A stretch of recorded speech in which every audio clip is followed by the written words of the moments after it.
Donc voilà, bonjour à vous Djido, bonjour à ceux qui nous regardent. Donc tout d'abord, je vais me présenter, je suis Pélagie Néran, la nouvelle directrice du Centre culturel Pomemi. Donc tout d'abord, je vais m'excuser si parfois j'ai des hésitations, parce que ça fait à peine une semaine que j'occupe le poste de directrice. Et autrement, j'ai été au Centre culturel en tant que chargée d'action culturelle depuis 2011. Et donc, vous avez été nommée directrice récemment. Dans l'histoire de ce centre culturel, qu'est-ce qui est important de rappeler? Que faut-il dire? Depuis quand ce centre existe? Alors, d'accord. Alors, ce centre culturel, il est situé donc à la tribu de Bako, au lieu dit Pomemi. Il existe depuis 2003. Et ce qu'il faut préciser, c'est qu'il est géré par une association, donc une association d'intérêt provincial. Cette association, elle s'appelle Poaboavitila, ça veut dire en langue aïké l'endroit où on marche sur des coquilles. Et donc ce sont les gestionnaires de cette structure provinciale. Ce qui est important bien sûr à signaler, que ce centre est excentré du village, qui est l'endroit où les gens passent, c'est bien ça? C'est ça, on a une position particulière en fait. On est peut-être excentré, mais en même temps on a un beau cadre, on a un cadre agréable. On est à peine 3 minutes de la RT1, à 3 minutes du village. Et on a un bel espace de verdure, un espace tranquille où on peut apprécier les différentes animations culturelles qui sont proposées. Qu'est-ce qu'on peut faire au niveau de ce centre? Je vais parler de l'actualité, mais aussi de ce qui a été réalisé depuis son existence. Si vous vous souvenez de ces grandes manifestations, des grandes organisations ici, que faut-il retenir? D'accord. Donc je vais déjà peut-être rappeler un peu les différents responsables qui se sont succédés au sein de la structure. Donc au tout début du centre culturel, nous avions comme directrice Patricia Goua. Ensuite, Madame Sonia Kandolo, puis le dernier directeur, Monsieur Samuel Laupio. Et voilà un peu au niveau des différents responsables qui se sont succédés. Pour ce qui est de l'animation, donc ils ont proposé des animations déjà depuis 2003, que ce soit des animations ici au centre ou des animations décentralisées. Alors, je vais peut-être plus parler de mon expérience au sein de la structure. Donc, quand je suis arrivée ici en 2011, le centre culturel était fermé. En fait, on était fermé au public à cause de travaux d'extension. Donc, ces travaux initiés par la province Nord ont débuté en 2011 et ils avaient pour objectif donc, la création de nouvelles infrastructures. Alors, on a eu donc la création de nouveaux bâtiments. Nous avons eu la création de cette salle d'exposition qui porte le nom d'Astrid Dounine, une ancienne collègue qui travaillait ici au centre. On a eu également la création d'une scène fixe avec un amphithéâtre naturel qui peut accueillir jusqu'à 800 personnes. Également la construction d'un snack, cafétéria et de WC public.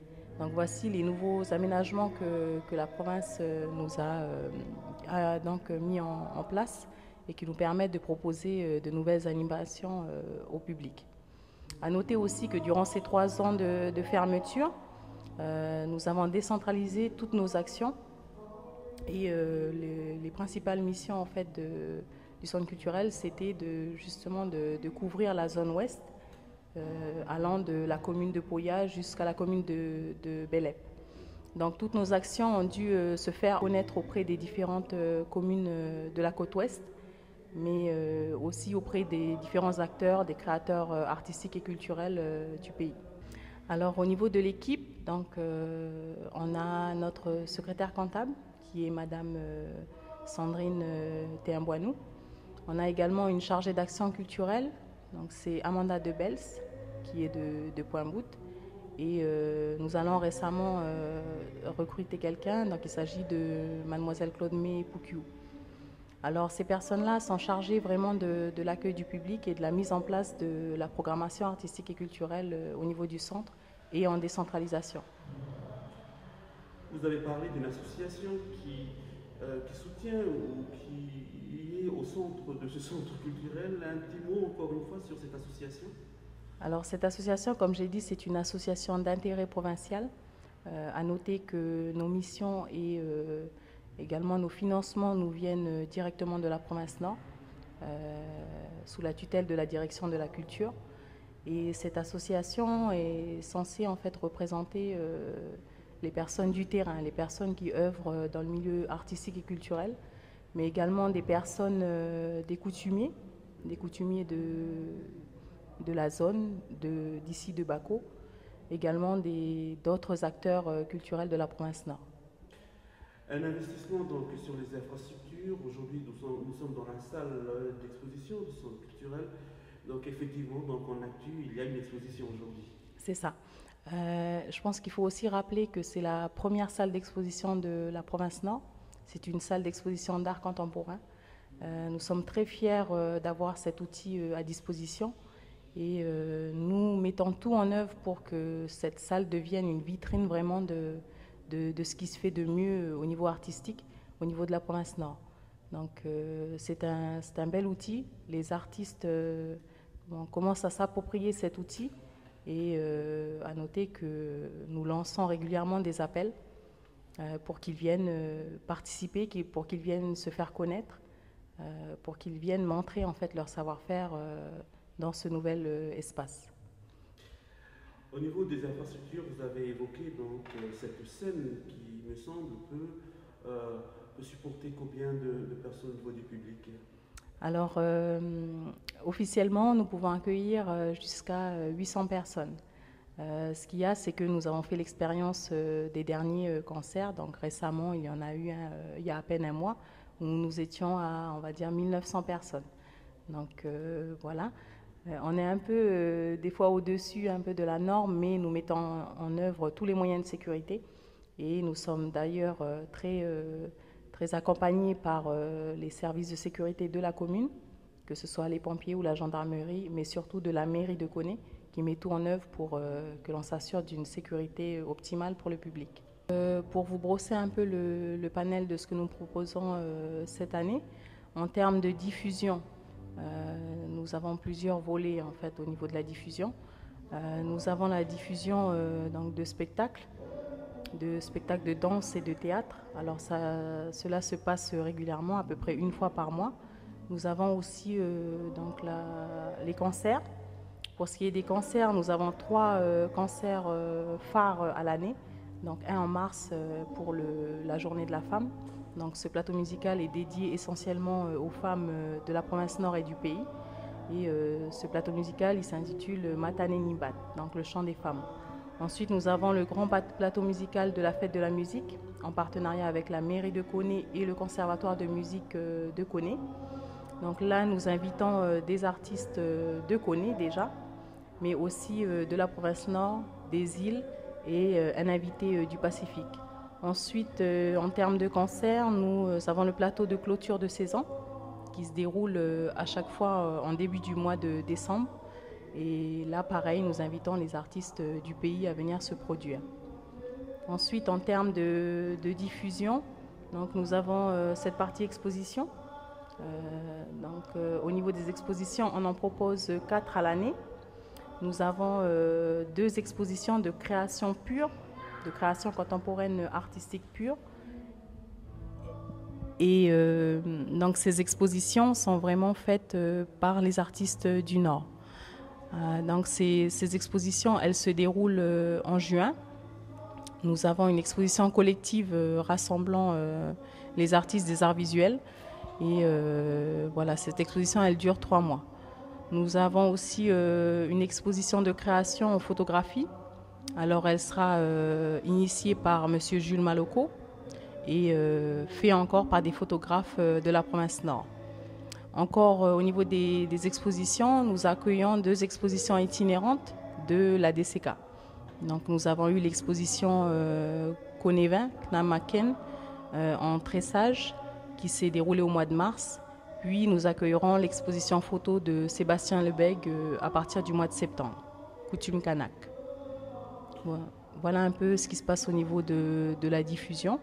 Ensuite, nous avons toujours en termes de diffusion, des projections de films, mais nous accueillons également des animations ou des spectacles proposés par nos partenaires. Et il faut rappeler aussi que nous décentralisons nos actions. Donc, parmi les grandes diffusions que nous mettons en place, nous avons par exemple le festival Chinatown qui va se dérouler le 26 septembre à Bandé, en partenariat avec le Centre culturel Gwama-Boarat ainsi que la mairie de Wegwa. Voilà un peu en termes de diffusion, quoi. Je pense qu'un de nos principaux objectifs, c'est déjà de savoir contenter le public, mais aussi de contenter nos artistes. Donc il faut trouver l'équilibre entre ces 2 publics-là, que ce soit nos créateurs et que ce soit aussi les consommateurs d'actions culturelles. Donc c'est vrai que le public est plutôt orienté vient souvent pour les concerts ou pour les spectacles. Ensuite, nous avons plus de mal à les faire venir pour les expositions ou pour des animations qui sont en dehors des concerts ou des spectacles de théâtre ou danse. En fait, je pense qu'il faut sensibiliser les gens, mais surtout commencer dès tout petit. Donc c'est important de passer par cette sensibilisation des jeunes. Il y a le biais des écoles. Donc le centre met beaucoup de temps pour communiquer avec les écoles, avec les établissements scolaires de toute la province Nord, pour leur présenter un peu ce qui se fait ici au centre culturel. Mais c'est surtout pour les inviter à venir, à visiter l'exposition, à s'approprier cet espace, à rappeler que c'est vraiment la seule salle d'exposition de la province Nord et que habituellement les scolaires se déplacent au centre culturel Chibaou ou sur Nouméa pour visiter des expositions. Donc moi ce que je retiens, c'est que la plupart des jeunes qui ont visité le centre entraient pour la première fois dans une salle d'exposition. Donc pour nous c'est pari gagné de ce côté-là, parce qu'on leur permet d'avoir cet outil à proximité et vraiment de les sensibiliser dès tout petit pour les habituer et pour être futurs consommateurs de ce type d'action. La DCK qui est actuellement au centre du village, à l'immeuble en haut, va être délocalisée et viendra s'implanter ici au sein de notre structure, ainsi que l'association Tagadé. Donc la mise en place de ces deux gros outils en termes culturels auprès du centre ne seront qu'un plus pour notre structure. On compte être un pôle culturel incontournable sur Koné. Alors le travail du centre culturel se fait nécessairement et je vais dire obligatoirement en partenariat avec ces structures-là. Donc oui. Alors donc notre homologue sur la côte Est, c'est le centre culturel Gwama-Boarat, avec qui nous menons des actions régulièrement conjointement. Et eux également ont comme mission de couvrir la côte Est.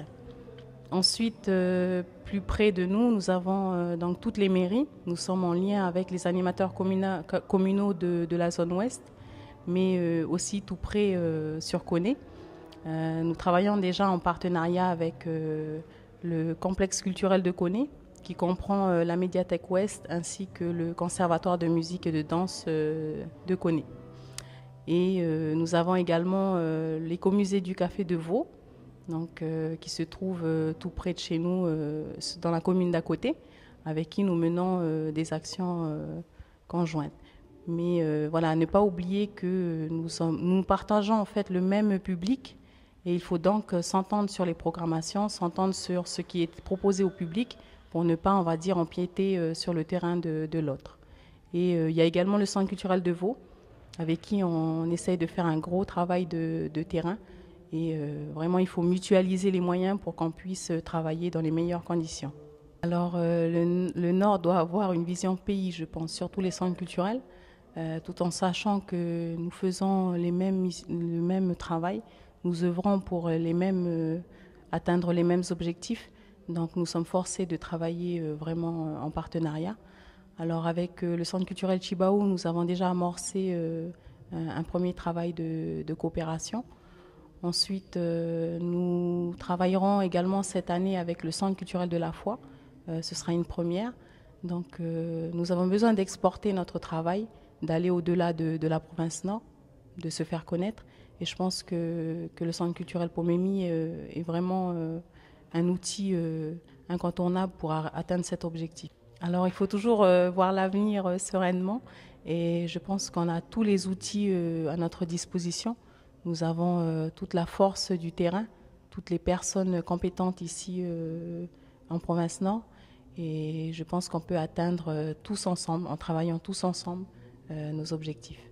Alors on va dire que moi je suis née en écoutant Radio Djido.